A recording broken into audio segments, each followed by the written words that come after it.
வீட்டில் உள்ள ஃபங்க்ஷன் மாதிரி தான் எல்லோரும் வந்து புலாகிதமாக அந்த புலன்கள்லாம் சிலிர்த்து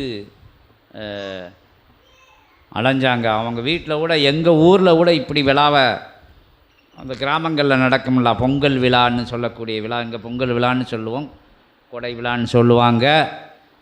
அந்த விழாக்களில் கூட இவ்வளோ சந்தோஷம் நாங்கள் எங்கள் தாய் வீட்டு விழாக்களில் கூட, பிறந்த மண்ணோட அந்த விழாக்களில் கூட நாங்கள் இவ்வளோ சந்தோஷமாக ஆனந்த கூத்தாடலை அப்படின்னு இங்கே வந்தவங்க எல்லாருமே சொல்லுதாங்க. எல்லாருமே வந்து ரொம்ப அற்புதமாக இருந்தது, ரொம்ப அழகாக இருந்தது அப்படின்னு எல்லாருமே சொல்லுதாங்க. வந்து செவியெல்லாம் நிறைஞ்சிருச்சு. எல்லாரும் சொல்லதையும் கேட்டு யாராச்சும் ஒரு ஆள் ஏதாச்சும் குற்றம் நடந்தது, இது சரியில்லை அது சரியில்லைன்னு சொன்னதே இல்லை. சொல்லுவாங்க, ஆனால் இந்த நிகழ்வை வந்து யாரும் சொல்லலை. ஏன்னா அவங்க சொந்த வீட்டு விழா மாதிரி, அகத்திய பெருமான் சொன்ன மாதிரி எல்லாருக்கும் வந்து தீபாவளி வேல் பகிர்தலாம் அப்படின்னு சொன்னது நிஜமாயிருச்சு. தீபாவளி எங்கே போச்சுன்னே தெரியல, அடையாளமே தெரியல. தீபாவளிங்கிற ஒரு விழா இருந்ததா அப்படின்னு சிவசபை சீடர்கள் தெரியலை. அன்னைக்கு லீவ் ஓடலை, அன்னைக்கு புதுச்சட்டை போட்டாங்களா வெடி போட்டாங்களாங்களாம் தெரியாது. எல்லாரோட அந்த எண்ண நிலைகளுக்குள்ளும் வேல் பகிர்வு தான் இருந்துக்கிட்டு வந்தது. அது நல்ல அந்த வேண்டுதலை அவங்களோட எண்ண அலைகளே உயர் நிகழ்வுகளாக மாறி எத்தனையோ விஷயங்களை தாண்டி சபை வந்து இயற்கையும் கை கொடுக்க அற்புதமாக அமைஞ்சு, இறையாற்றல் கை கொடுக்க எல்லாரும் சந்தோஷமாக இருந்து எத்தனையோ கோடிகளில் செலவழித்து விழா கோலங்கள் கொண்டாடுறாங்க. மலர் நிலைகளுக்கே எவ்வளோ செலவழிக்காங்க, பூ புஷ்பங்களுக்கேவும் எத்தனையோ விஷயங்கள்லாம் சிரமேற்கொண்டு செய்கிறாங்க. அதெல்லாம் ஒரு அடையாளமாக கூட பகிராத, பிரபஞ்சத்தில் பகிராத நேரங்களில் சிவசபையில் நடந்த இந்த நிகழ்வு, அது சிறு நிகழ்வாக இருந்தாலும் சித்தர்களை அதை வந்து பெருசாக தங்களுக்குள்ளே வச்சு கொண்டாடினது அந்த பெரிய விஷயம். அது தங்கள் இல்ல விழாவா, தங்கள் கிராம விழாவா, எல்லாரும் வந்து இருந்து மகிழ்ச்சியாக, வராதவங்களும் இதை வணங்கி நின்னாங்க. எங்கெங்கேயோ இருந்து பார்த்தவங்கெல்லாம் அதிலே இறை தரிசனம் பார்த்துருக்காங்க, வேலோட ஆற்றலை பார்த்துருக்காங்க. எல்லாரும் எல்லோரோட ஆன்மாக்களும் இதோட இணைஞ்சிருந்தது. அந்த ஆன்ம பலம் வந்து அதோட வேலையை காமிச்சிருச்சு. அதான் பிரபஞ்சமே அதிர்ந்ததுங்காங்க. விஞ்ஞானிகள் கரெக்டாக சொல்லுதாங்க, பாதாளத்தில் இருந்து ஒரு ஆற்றல் பெருக்கெடுத்து வந்தது அப்படின்னு சொல்லுதாங்க. அது பிரபஞ்சம் கூட அவங்க சரியாக சொல்ல முடியல அவங்களால. இது வந்து என்ன ஆற்றல்னு சொல்ல முடியலை. இவ்வளோ நாள் வரைக்கும் இப்படி ஒரு ஆற்றலை நாங்கள் பார்த்தது கிடையாது. அதை அவங்க பிதற்றுதாங்க. இது வந்து அதாவது சொல்ல தெரியல. இது ஏன்னா அந்த அதிர்வெண்ணை வச்சு அவங்க கண்டுபிடிக்காங்க. இது ஆனந்தமா இல்லாட்டி அகோரமா, இது குதூகலமா இல்லாட்டி இது குற்றமா, இது எதுக்குள்ளதுன்னு அவங்களால கண்டுபிடிக்கணும். அந்த ஃப்ரீக்குவன்சி அவங்களால, அந்த அதிர்வெண்ணை வச்சு அவங்களால கண்டுபிடிக்க முடியல. ஏன்னா இப்படி ஒரு அதிர்வு நிகழ்ந்தது கிடையாது. அது மாதிரி ஒரு அதிர்வெண் பதிவாயிருக்கு பிரபஞ்சத்தில். அப்போ எங்கே இருந்து வந்தது இது மேலே இருந்து பூமிக்குள்ளே வச்சா இல்லாட்டி பூமிக்குள்ளே இருந்து வெளியே போச்சா? ஏன்னா ரெண்டு தான் இங்கே நிகழுது. பிரபஞ்ச ஆற்றல்கள் வந்து சேமிக்கப்படுது சேமிப்பு கடங்கில், பாதாளத்தில் கங்கை சூழ. அப்போ அந்த ஆற்றல் வெளியே பகிரப்படுது. அப்போ எப்படி கண்டுபிடிக்க முடியும்? நமக்கு தெரியும் அகத்திய பெருமான், சிவபெருமான், முருகப்பெருமான் சொல்லி கொடுத்துருக்காங்க, நமக்கு தெரியும். ஆனால் அந்த அதிர்னு அது நமக்கு, நம்ம ஞானத்துக்கு நம்ம உணர்த்துனதை நம்ம ஓரளவுக்கு சொல்லுதோம். ஏதோ ஒன்று நடந்திருக்கு, நம்மளுக்கும் தெரியாமல் ஏதோ ஒரு மாற்றங்கள் நிகழ்ந்திருக்கு. அதை விஞ்ஞானிகள் குழப்பத்தில் இருக்காங்க அப்படின்னு அகத்திய பெருமானே சிரிக்கார். அவருக்கு தான் சூட்சமம் தெரியும் என்ன நிகழ்ந்ததுன்னு. அது 7-14 லோகங்காங்க, எங்கே போச்சுன்னு தெரியல சவுண்டு. இறை காட்சியாகவும் அதை நம்ம சீடர்கள் பார்க்காங்க. அப்போ எண்ணத்துக்கு கூட ஒரு ஆனந்தம் வராதா? பிரபஞ்சமே அதிரையில் நம்ம எண்ண அலைகளை இறை அலைகளாக, அது ஆனந்த அலைகளாக, அது அமைதி இருந்து குதூகல அதைகளாக இறைவன் வந்து மாற்றி அமைச்சிருக்காங்க சித்தர்கள் எல்லாம் சேர்ந்து.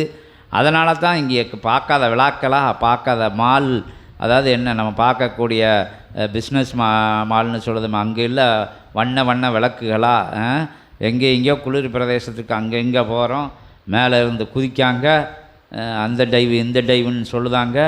அதிலெல்லாம் வராத ஒரு மகிழ்ச்சி ஒரு சமதளத்தில் ஒரு கிராம வளாகத்தில் ஒரு கொஞ்சம் போல் அந்த மின் விளக்குகளையும் 1-2 ஏற்படுத்தக்கூடிய அந்த ஓசைகளையும் வச்சு அந்த நாத வெள்ளத்தில் எல்லாமே அற்புதமாக கண்டு கழிச்சிருக்காங்க.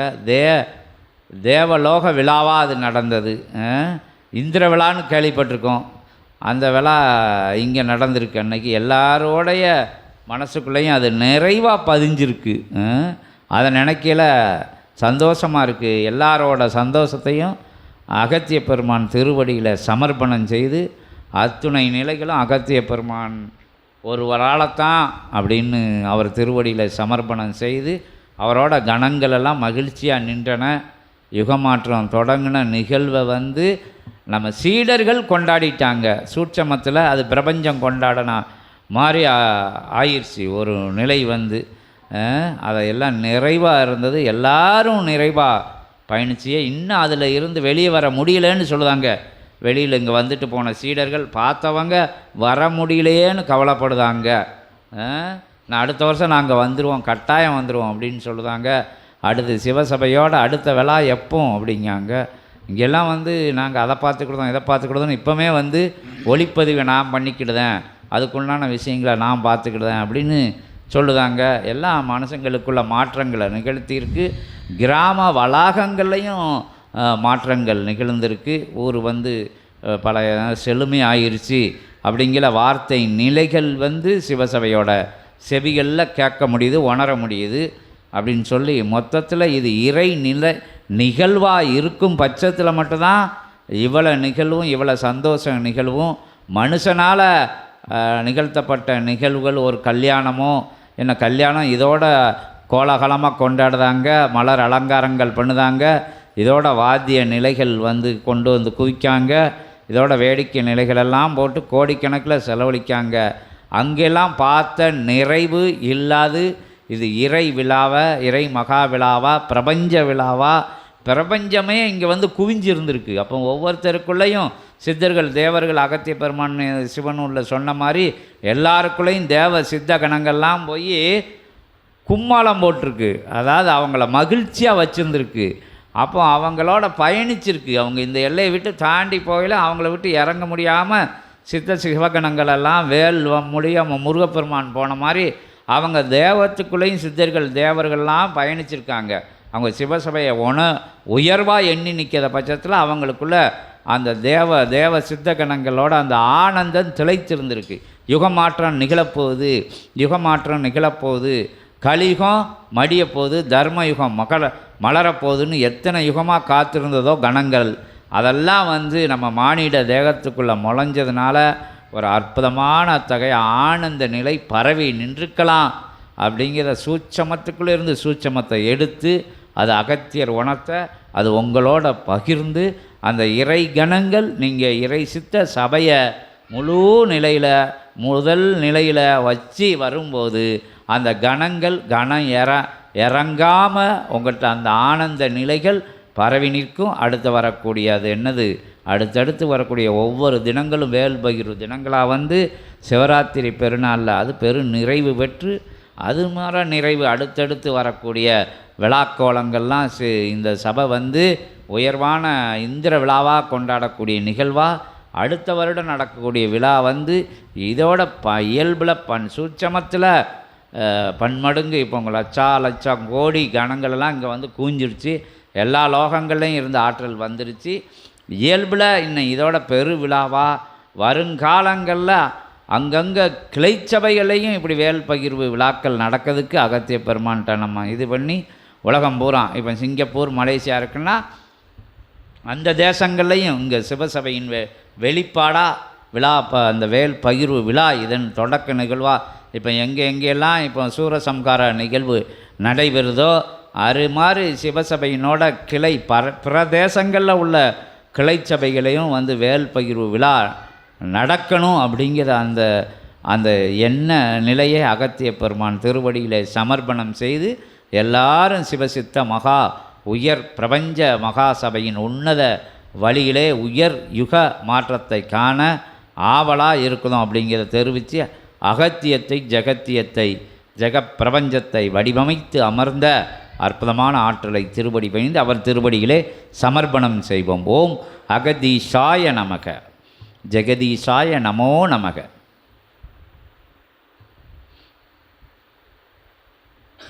அற்புதம் நிறைய பெற்ற அருள்வேல் பகிர்வு விழாவிலிருந்து வெளிவராத சீடர்கள், சூட்சமத்தில் வெளிவராத சீடர்கள், இயல்பிலும் வெளி நிலை கொள்ளாத சீடர்கள் யாவரும் வலம் வந்து கொண்டிருக்கையிலே அப்பகிர்வு விழாவிலிருந்து கிடைக்கப்பெற்ற அனுக்கிரக நிலையால் அவர்களுடைய இகலோக நிலைதனிலே வாழ்வு நிலைதனிலும் மாறுதல்களை ஏற்படுத்தி வருகின்றது அப்பகிர்வு நிலை என்று அகத்தியன் ஆசி வழங்கும். ஓம் அகதீஷாய நமக.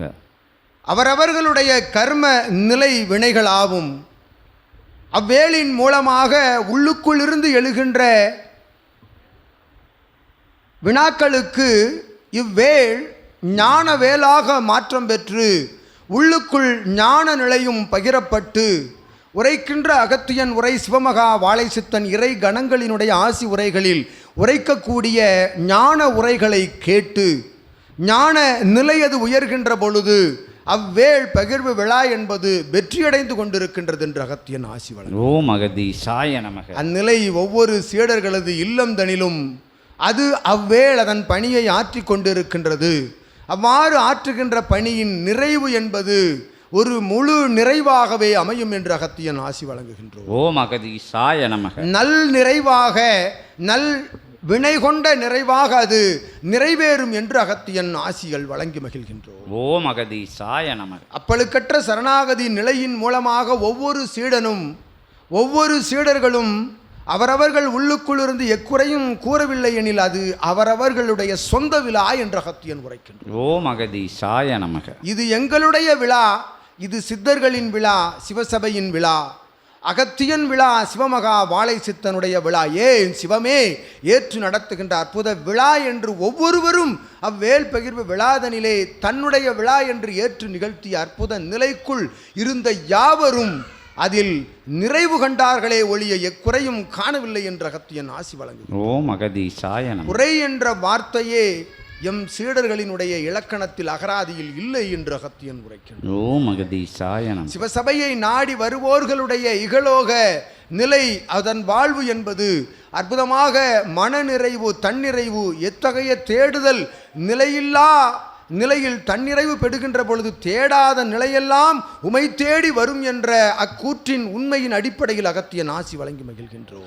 ஓம் அகதீஷாய நமக. வேண்டுதல் நிலையில்லா வணங்குதல் வாழ்த்துதல் நிலைதனை மட்டும் சபையில் வந்து சித்தனையும் சபையையும் வாழ்த்தி தன் நிறைவாக செல்கின்ற பொழுது உமது இல்லம் நிறைவடைகின்றது அகத்தியனுடைய அருளால் என்று ஆசி வழங்கி மகிழ்கின்றோம். ஓம் அகதீஷாய நமக. அந்நிலையைத்தான் சபையிலிருந்து ஒவ்வொரு சீடர்களுக்கும் பிரபஞ்சத்திற்கும் தாரை வார்க்கப்பட்டு கொண்டிருக்கின்றன, தாரை வார்க்கப்படுகின்றன ஒவ்வொரு இல்லத்திற்கும் சீடர்களுக்கும் பிரபஞ்சத்திற்கும். அதனை ஏற்றுக்கொள்கின்றது, கிரகிக்கப்படுகின்றது எவ்வாறு என்பதை கற்றுக் கொடுத்தும் கொண்டிருக்கின்றார்கள்.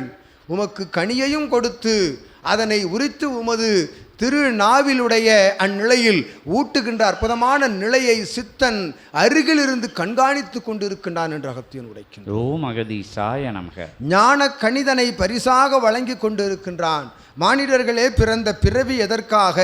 அற்புதமான நற்பிறவியாக இருக்கும் மானிட பிறவியினுடைய பலனை அடைந்து, பிறவி பலனை அடைந்து பிறவி பயனை அடைந்து இனி பிறவா நிலை என்ற நிலையை அடைகின்ற மானிடர்களே அகத்தியன் எம் சீடர்களை மறுபடி பிறக்க வைப்போம் என்று உரைத்ததை நினைவுபடுத்துகின்றோம். ஓம் அகதீஷாய நமக. ஞானியாக ஒரு இறை சபையினுடைய நற்சீடனாக அவள் கூறினாலே அகத்தியம் வேறா சித்தம் வேறா சித்தன் வேறா, எங்கிருந்து என்ன வருகின்றது என்று தெரியவில்லை, உமது ஆற்றலா இவர் ஆற்றலா இரண்டும் ஒன்று என்று அகத்தியன் உரைக்கின்றோம். ஓம் அகதீஷாய நமக. அகத்தியம் வேறல்ல, சிவமகா வாழை சித்தன் வேறல்ல, சிவம் வேறல்ல, பிரபஞ்சம் பஞ்சபூத நிலைகள் வேறல்ல என்று அகத்தியன் உரைக்கின்றோம். ஓம் அகதீஷாய. ஒரு வாழும் ஒரு குருவை தான் ஏற்றுக்கொள்கின்ற பொழுது அவனுக்குள் தான் அண்டமும் அடங்கி இருக்கின்றது அவன் பிண்டத்திற்குள் என்று தான் ஏற்றுக்கொள்கின்ற பொழுது எத்தகைய மாற்றுநிலை வேற்றுநிலை சலன சஞ்சல சந்தேக நிலையில்லா நிலைதனிலே அவனை ஏற்றுக்கொள்கின்ற பொழுது அவன்தான் சிவம் என்று அகத்தியன் ஆசி வழங்கி. ஓம் அகதீஷாய நமக. அதுதான் ஒரு குரு சீடன் தத்துவம் என்று அகத்தியன் நல்ல ஆசி வழங்கி ஏற்றமுடன் இவன் சிவம் எனில் தாங்கள் எல்லாம் அகத்தியனாக மாறுகின்ற வரை இவன் சிவமாக இருப்பான் என்று அகத்தியன் ஆசி வழங்கி. ஓம் அகதீஷாய நமக.